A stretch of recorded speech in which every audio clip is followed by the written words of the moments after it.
I'm pleased to welcome in Executive Vice President and General Manager of the Baltimore Orioles, Mike Elias. Mike, thanks for being on the broadcast and joining me tonight. Hey, thanks, Mike. Thanks for having me up here. Yeah, well, it's great to have another Mike in the booth. I think it's just a natural fit. Yeah, when I was a little kid, there was about 6 or 7 mics in every class I was in, and now there's almost no mics running around. Yeah, no, I hear you. Well, it's great to have you here. I really appreciate you taking the time to join me for an inning while you're here in Aberdeen. Daniel Lloyd getting set to offer the 0-2 to Felix Reyes. Next one from Lloyd, breaking ball, appeal down to first, no swing on the check swing, and the count is 1-2. So, Mike, you've spent a little bit of time here in Aberdeen this year, here and there. You pop into all the affiliates, of course, as the GM of the Orioles. What are you looking for when you watch an MILB game in person?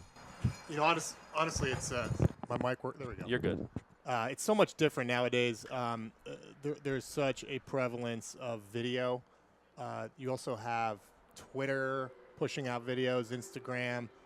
We have an entire video platform that we use internally. We have a lot of data that comes through on pitches, balls off the bat.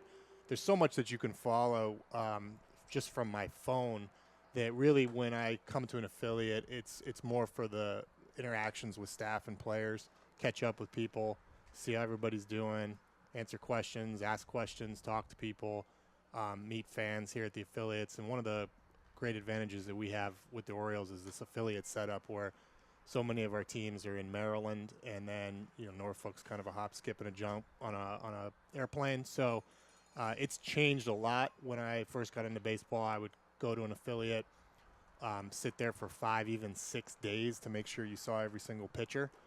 But now it's really just about checking in with people.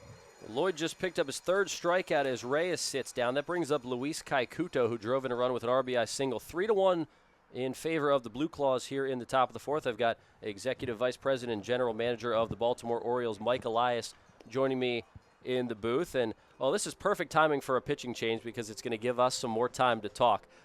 Funny how that worked out. But, Mike, one thing that I've talked to the coaching staff in Aberdeen about this year, I've asked them how they define success in their current roles and what that means at the minor league level in their individual roles, whether it's Felipe, the manager, or other coaches, the strength staff, all of that. How do you define success as the GM of this team at the minor league levels? Most of it is very subjective. In a manager's case, there's a lot of things that go into it. It's about creating a positive environment and one where the players are learning and growing. Feeling like they're moving in the right direction, learning things about baseball. And a big part of the manager's job in the minor leagues, at least the way that we do it, we have hitting coaches, we have pitching coaches. The manager is the main teacher of the game, the fundamentals on defense, base running, how to think about the game. But also they teach these guys about life, too. A lot of them are signed out of high school or signed out of Latin America. And, particularly for a guy like Felipe that's bilingual, that has so much life experience in various countries, a lot of baseball experience. It's a big part of his job is just being a mentor to these young men. So we want to see individual players get better. We want to see guys get promoted. Wins and losses are not a good metric in the minor leagues, but you don't want to have your guys getting crushed every night either. So it's kind of a blend of things, and it's something that is more subjective than objective when we sit down and evaluate a minor league manager or a minor league team. That's a great answer. I love that answer, and I love how you talk about, the off-the-field stuff. And these guys are growing up in front of everybody's eyes here in the minor leagues. Guys 18, 19, 20 years old, some of them. Well, right-hander Zane Barnhart is the new pitcher for the Birds. He takes over for Daniel Lloyd, who struck out 3 and gave up 3 runs in 3 1/3 innings of work. Barnhart takes over to try to get the final 2 outs of the fourth. He gets Luis Kikuto and Troy Schreffler at the bottom of the lineup. First pitch from Barnhart is in for a strike. So talking about these guys growing up off the field and not just on the field and developing as players, and one thing that I've noticed is there are just a lot of good people in this Orioles organization from the top down, and all the players just have a great mindset, great perspective on life and their job out there to try to get to the big leagues. It seems like a theme that you guys just look for good people, not just good players, when you're looking to bring guys into the organization. That's nice to hear. I'd say that we do, and the fact that it seems like we've had success with that, even with low draft picks or international signings, shows you that the scouts who are out in the field are really beating the bush, talking to people about these players that they might sign. They don't know if they're going to draft them, so they have to research a lot of players. And it's something that we do emphasize because we think it's important, and we want to have an environment where people are respectful of one another, where the players are coming in with an attitude of learning and, not fixating on mistakes, but seeing them as opportunities for growth. And then also an environment, which I think is really important, where that the guy next to you is working just as hard, if not harder than you, because I think that's important for culture. 1 up, 1 down for Zane Barnhart. He got Kaikuto to ground weakly to second, so 2 up, 2 down in this 4th inning. And now the count is 1-1 on Troy Schreffler. Next pitch from Barnhart. Liner to right. Couple steps back for Overn. Off the tip of his glove, it gets to the wall. Overn gets to it quickly, throws a strike into second, but it's a double for Schreffler with 2 down. And now a man in scoring position back to the top of the order for Boyd. And so I know that you've been doing this a long time. Your baseball career did not start with your time in the Orioles organization. You've been here in Birdland since 2019. Overall, in your time with the Orioles, what has been your favorite part of your job as the EVP and general manager here? Boy, there's been so much that's happened. The first couple of years, it was a deep rebuild. We were making high draft picks. We were renovating the staff, building an analytics infrastructure.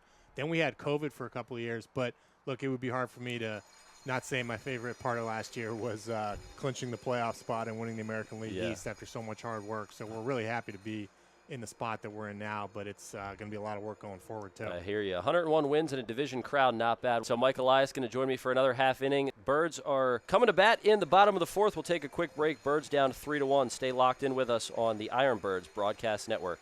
Bottom of the 4th inning from Leidos Field at Ripken Stadium. Michael Marcantonini back with you on the call. The Birds trail the Claws 3-1. It's Ethan Anderson, Jake Cunningham, and Austin Over, and the 3, 4, and 5 hitters due up for the Birds. Right-hander Estebanzon Jimenez takes over for Jack Dallas. First pitch is a strike to Ethan Anderson, one of the recent draft picks from the 2024 class. Well, Mike, it has to be really exciting for you to see not 1, not 2, not 3, not 4, but 5 guys from the 2024 draft class in the starting lineup tonight here in Aberdeen. Yeah, it's a good chance for me to come see these guys. I wasn't able to see them in Delmarva last week while the team was on the West Coast. And, you come to high A right after being drafted. It moves pretty fast. It's a pretty challenging level in and of itself. But if you're coming right out of college ball, it's you're playing against guys that have been pros for a really long time and been to a couple spring trainings. So this is just about them getting a taste of this. I think with these guys that are here, the plan is likely for them to start at this level coming out of spring training next year, so they get to see what it's all about for a week, think about it as they go home and do their work for the winter, and we'll probably see a lot of these guys, if not all of them, back here on opening day in 2025. 2-2, swing and a miss. Anderson down on strikes as Estebanzon Jimenez comes in and picks up a strikeout. That brings up Jake Cunningham. Birds down 2 in the bottom of the 4th. Talking to Executive Vice President and General Manager of the Orioles, Mike Elias. Well, Mike, you played some college baseball. I know you had an injury throughout your college tenure, and then you, of course, got into working in baseball. Did you ever think that you'd be doing what you're doing right now? It just kind of developed on its own. I played college baseball, like you said. I wanted to be a scout. I really liked watching other players, seeing where they went in the draft. I knew I wasn't going to be good enough to play professionally, but I thought I had a good eye for it, and I didn't want to throw it away. So I was fortunate to get into scouting with the St. Louis Cardinals really right after college. And at that point, I never thought about doing anything else except for becoming a good scout and starting to move up the scouting ranks. Nothing about being a front office executive or a general manager or anything. But after we had success drafting in St. Louis, player development success in St. Louis, a group of us went to Houston, did that huge rebuild, and it kind of platformed me to potentially get this Orioles job, which looked very similar in terms of a very severe rebuild and kind of a need to upgrade a whole operation. And, once we've had the success in Houston, and I saw the possibility of this job coming a few months in advance, just seeing the landscape, I started to think about it, but not really up until that point in 2018 did I think about being a general manager. Yeah. No, it's really cool to see what you and your entire staff have done throughout your tenure here with the Orioles. 1-2 pitch coming up to Austin Overn, swings and sends one in the air left center field. Boyd is there waiting for it to come down into his glove, and it's a 1-2-3 inning for Estebanzon Jimenez here in the fourth. Birds still down 3-1 after 4. Well, Mike Elias, the EVP and GM of the Orioles, was kind enough to join me for an inning on the broadcast. Mike, thank you so much for taking the time, and continue your success moving forward with the Orioles organization. Thank you very much. Appreciate what you guys do here. Yeah, thank you so much. We'll go to the top of the fifth after this on the IronBirds Broadcast Network.